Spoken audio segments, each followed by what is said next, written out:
Hello guys, hope you are doing well. So Cadet Akshay this side from Pacific Marine Academy. So ये video in general जो है मैं बना रहा हूँ not particular about any academy, ना मैं अपनी प्रमोशन कर रहा हूँ एकेडमी की, ना मैं किसी और की बुराई कर रहा हूँ. In general just I am making this video for your benefit. So this video is about what things to see before choosing any academy for IMCT coaching and DNS sponsorship. ऐसी कौन कौन सी चीजें हैं आपको देखनी चाहिए किसी भी एकेडमी में, और आप उसमें एडमिशन लेने के लिए जा रहे हो, अगर आप IMCT की तैयारी कर रहे हो या आप DNS स्पॉन्सरशिप की तैयारी करने के लिए उसमें एक साल जा रहे हो, तो उसमें क्या क्या चीजें आपको देखनी चाहिए.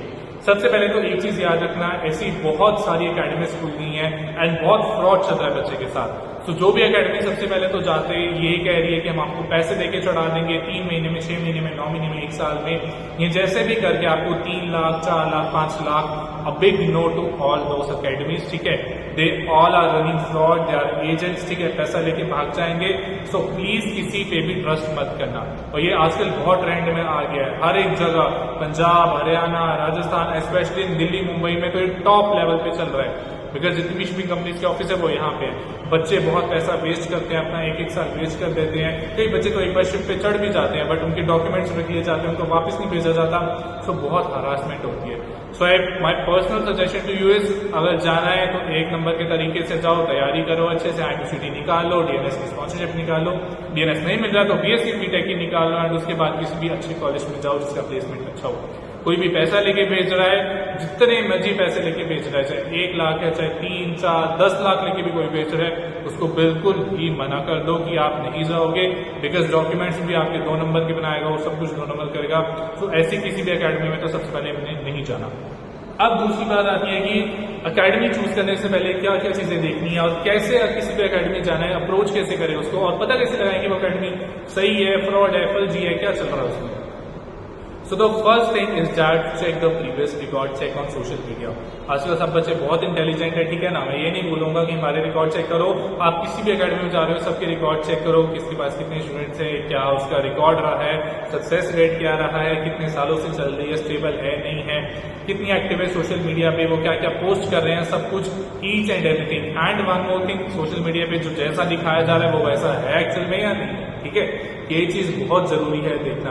बिकॉज सोशल मीडिया पे 50% फेक होता है, 50% सही होता है. सो ये चीज प्लीज ध्यान में रखना किसी भी एकेडमी में अगर सोशल मीडिया के थ्रू जा रहे हो, एक्चुअल में जो सोशल मीडिया में देखा है वो वहां प्रोवाइड करवाया जा रहा है नहीं. सबसे पहले तो ये चेक करो, ठीक है, कि वो एकेडमी कुछ फेक तो नहीं बता रही.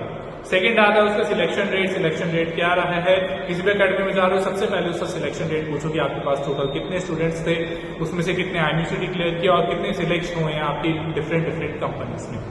नेक्स्ट बात करते हैं उनके offline classes and online classes की.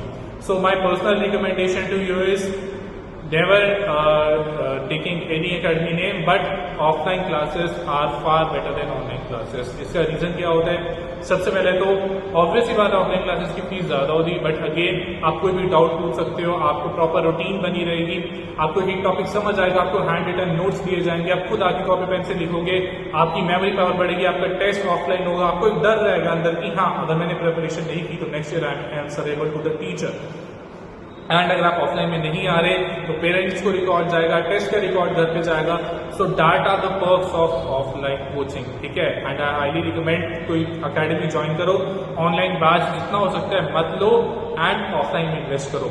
अगर आप बहुत दूर से हो कि हाँ अगर आप नहीं आ सकते फॉर सम रीजन, या बहुत दूर आसपास नहीं है या थोड़े डिस्टेंस में भी नहीं है, then you can go for online batch.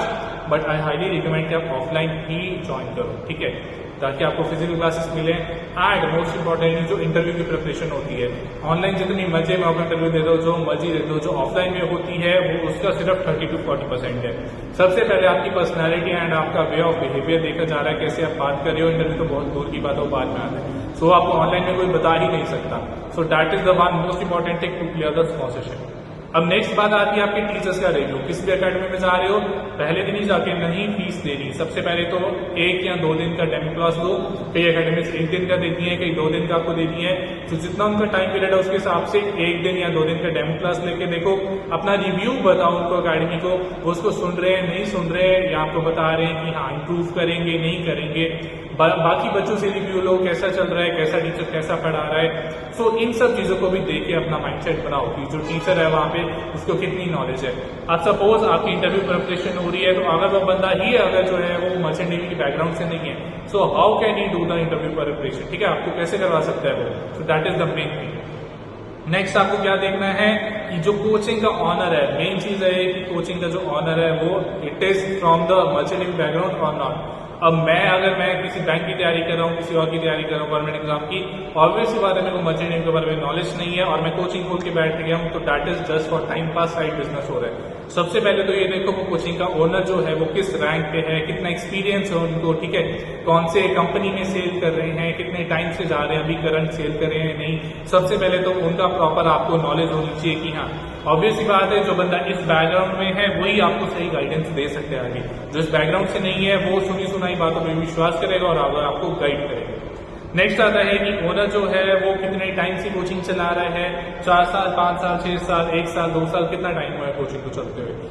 उसके बाद आपको देखना है कि वहाँ पे मॉक इंटरव्यूज के क्या सिस्टम है, टेस्ट सीरीज का कौन से टाइम पे टेस्ट ले रहे हैं, वीकली टेस्ट ले रहे हैं, आपको असाइनमेंट मिल रही है, मंथली टेस्ट हो रहा है, टेस्ट हो भी रहे हैं, नहीं हो रहा है, कितनी क्लासेस लग रही है। सो ये सब चीजें।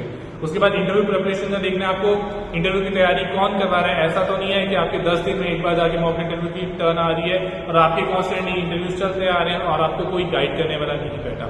So this is the main thing, interview की प्रिपरेशन आपकी अच्छी होनी चाहिए, तभी आपका जो स्पॉन्सरशिप आपको इजीली मिल सकती है। Last but not the least, उसके रिजल्ट्स आपको देखने हैं कि रिजल्ट्स कितना है, सक्सेस रेट कितना जा रहा है उसका। सो ये सब चीजें आपको कंसीडर करनी है किसी भी ऑफलाइन कोचिंग में जाने से पहले, ठीक है। बाकी तो सब चीज सेकेंडरी है कि क्लासरूम कैसा है, एसी है नहीं है, कूलर है, ये है वो, वो चीजें होनी चाहिए depending on the fees. But main चीज हमें देखनी है कि पढ़ाई कैसी चल रही है वहां पे, फैकल्टी कैसी है, बिहेवियर कैसा है, आपके साथ बिहेव कैसे करा जा रहा है, और आपको कोई डाउट आ रहा है, कुछ आ रहा है तो आपकी सुनी जा रही है नहीं सुनी जा रही। So these are the main things that I will personally look for before going for any academy. And एक और चीज की फीस स्ट्रक्चर में बहुत डिफरेंस है। अब कई अकेडमीज की फीस है डाटा फॉर 90,000, 80,000 ऑफलाइन बैचेस की, कईयों की 50,000 है, 60,000 है, वही कईयों की 30,000 है। अब उनमें आपको कंपेयर करना है, आपको किस में जाना है। अब ऑब्वियसली बात है जो 20 या 30,000 देके चला रहा है उसको जस्ट अभी उसने स्टार्टिंग किया और उसकी कोचिंग जस्ट अभी डेवलप हो रही है, बट उसमें भी कोई दिक्कत नहीं है। अगर वो अपना 100% दे रहा है that is good, but I will definitely recommend कोई एक्सपीरियंस कोचिंग में ही जाओ जिसको एटलीस्ट 2-3 साल का एक्सपीरियंस है। अब एक और चीज है कि अगर आप 90,000 दे रहे हो तो आपको उस हिसाब से फैसिलिटीज भी मिल रही है या नहीं, या अगर आप 50,000, 60,000 दे रहे हो उस हिसाब से फैसिलिटीज मिल रही है या नहीं मिल रही। तो ये चीज प्रॉपर आपको एनालाइज करनी है वहां पे। एंड एक और चीज लास्ट में मैं जरूर कहना चाहूंगा कि currently I am working with Pacific Marine academy, and मैं कुछ भी एडवर्टीजमेंट नहीं करूंगा कि यहाँ पैसिफिक में एडमिशन लो या यहाँ पे मतलब यहाँ आई विल जस्ट से कि आप एक दिन आओ यहाँ पे विजिट करो, ठीक है। कोई डाउट है आप कॉल पे पूछ सकते हो अगर दूर हो तो, बट एटलीस्ट आप एक बार फिजिकली विजिट करो यहाँ पे, आप प्रॉपर ऑफिस में विजिट करो, आप महिपाल सर से मिलो जो सेकंड इंजीनियर है इस टाइम फ्लीट कंपनी में, एंड उसके बाद आप बाकी फैकल्टी से भी मिलो, आप स्टूडेंट्स का रिव्यू लो, आप एक दिन की डेमो क्लास लेके देखो, उसके बाद भी कोई डाउट आया तो आप एक बार जरूर ऑफिस में कंसल्ट करके जाओ। आपको एडमिशन लेनी है या नहीं लेनी, that is the secondary thing, but आप एक बार एटलीस्ट अभी एक्सपीरियंस करके जाओ कि हाँ ये लोग जो बोल रहे हैं एक्चुअल में ऑनलाइन में वैसा चल भी रहा है या नहीं चल रहा है, सिर्फ फेंक रहे हैं हवा में, ठीक है। इंटरव्यू का एक बार देख के जाओ, कौन पढ़ा रहा है इंटरव्यू का, कौन मॉक इंटरव्यूज ले रहा है, बाकी बच्चों के चल भी रहे हैं नहीं चल रहे, सिलेक्शन रेट क्या है। सो ये सब चीजें बहुत मैटर करती हैं। सो इतना ही बोलूंगा इस वीडियो में कि एक बार आप जरूर विजिट करो यहाँ सीकर राजस्थान में पैसिफिक मेरीन एकेडमी में। उसके बाद आपके पास 2 दिन है सोचने के लिए, आपको इतना अच्छा एक्सपीरियंस मिलेगा कि ऑब्वियसली बात आपको वापस जाने का मन ही नहीं करेगा। That is my promise to you. और कोई फिर भी डाउट आ रहा है तो you can write down in the comment section and do like share this video, follow Pacific Marine Academy for more updates. Thank you so much.